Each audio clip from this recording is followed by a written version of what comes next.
রানীনগর বিধানসভার বিধায়ক শ্রমিক হোসেনের উদ্যোগে আসন্ন লোকসভা নির্বাচনে তৃণমূল কংগ্রেস মনোনীত মুর্শিদাবাদ লোকসভার প্রার্থী আবু তাহের খানের সমর্থনে কাছারিপাড়ায় স্কুল ময়দানে নির্বাচনী জনসভা অনুষ্ঠিত হলো। এই নির্বাচনে জনসভায় উপস্থিত ছিলেন বহরমপুর লোকসভার তৃণমূল কংগ্রেস মনোনীত প্রার্থী ইউসুফ পাঠান, উপস্থিত ছিলেন মুর্শিদাবাদ লোকসভার প্রার্থী আবু তাহের খান। এছাড়াও উপস্থিত ছিলেন রানীনগর বিধানসভার বিধায়ক শ্রমিক হোসেন ও রানীনগর 2 তৃণমূল ব্লক সভাপতি হাফিজ মেহবুব মুর্শিদ আলম এবং তৃণমূল যুব ব্লক সভাপতি ও বিরোধী দলনেতা মিজান হাসান। এই জনসভা থেকে সিপিএম ও কংগ্রেসকে বিভিন্নভাবে কটাক্ষ করেন রানীনগর বিধানসভার বিধায়ক শ্রমিক হোসেন। এই জনসভায় হাজার হাজার তৃণমূল কর্মী সমর্থকদের ভিড় ছিল চোখে পড়ার মতো। জায়গাতে কর্মসূচি জনজোয়ার বলা যেতে পারে, মূলত বিরোধীদের উদ্দেশ্যে কি বার্তা? দেখুন, বিরোধী তো এখানে নাই, তাদেরকে কিছু বলেও লাভ নাই, কারণ এখানে বাইরে থেকে লোক নিয়ে এসে এখানে মিটিং করে বিরোধী। আর এখানকার ক্যান্ডিডেটও বাইরে থেকে এসছে, ক্যান্ডিডেট যিনি হয়েছে, আবার লোকও বাইরে থেকে নিয়ে এসেছে। এবং কিছু চোর চিটিংবাজ এলাকায় আছে যারা সিপিএম কংগ্রেসটা করে। কংগ্রেসের অনেক লোকই দেখবেন যে যারা কংগ্রেসটাকে মন থেকে ভালোবাসতো তারা চুপ হয়ে গেছে, তারা সিপিএম এর সঙ্গে চুপটা ভালোভাবে মেনে নিতে পারছে না। এবং আমার সঙ্গে অনেকেই কথা বলছে, যোগাযোগ রাখছে। ভোটের রেজাল্টে আপনারা সেটা দেখতে পাবেন।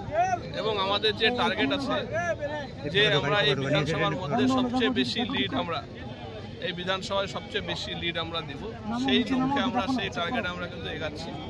এবং এখানে একটা কথাই আমরা দায়িত্বের সঙ্গে বলতে পারি, রানীনগর বিধানসভায় আবু তাহের খানকে প্রচুর ভোটে আমরা জয়লাভ করা। আজকে ইউসুফ পাঠান আসলো, 3 তারিখে গোধানপুরে আরেকটা গোধানপাড়ায় আরেকটা বড় সভা হবে, 25 তারিখে হুরশিতে আরেকটা সভা হবে। এইভাবেই আমরা এক একটা করে চমক থাকবে। আর বিরোধীদের বিসর্জন শুরু হচ্ছে সব, আজকে যেমন এখানে হলো। দাদা, 2021-এর নির্বাচন শ্রমিক হোসেন একটা বিরাট মার্জিন পেয়েছিল, 2021-এর নির্বাচনে সেটা কিন্তু ডেফিসিট হয়েছিল, সেই জায়গায় 2024-এর নির্বাচন সেটা আমি বলবো না। আমি শুধু বলবো যে সব বিধানসভা হচ্ছে বেশি লিড থাকে। ধন্যবাদ। এটুকুই বলতে পারি যে অন্যান্য বিধানসভায় যা লিড থাকবে তার চেয়ে বেশি। সাধারণ ভোটারদের কোনো বার্তা?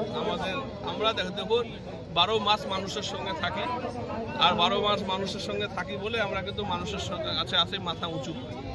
আমরা চাই মানুষকে ভালোবাসি এবং প্রচুর কাজ এই রানীনগর 2 ব্লকে বাকি আছে, সেইগুলো মানুষ আমাকে সুযোগ দিয়েছে। এই 2 বছরের মধ্যে আমরা যেমন রানীনগর 1-এ আমরা প্রচুর কাজ করেছি, এবার আমার 2-এও কাজ শুরু হয়ে গেছে।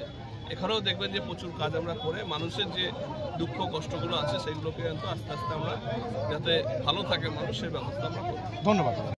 যে কংগ্রেস কর্মীরা 34 বছর মাইক টাঙিয়ে গলা ফাটিয়েছেন, বারবার বলতেন 50,000 কংগ্রেস কর্মীর রক্তে পশ্চিমবঙ্গ লাল হয়ে আছে, 50,000 কর্মীর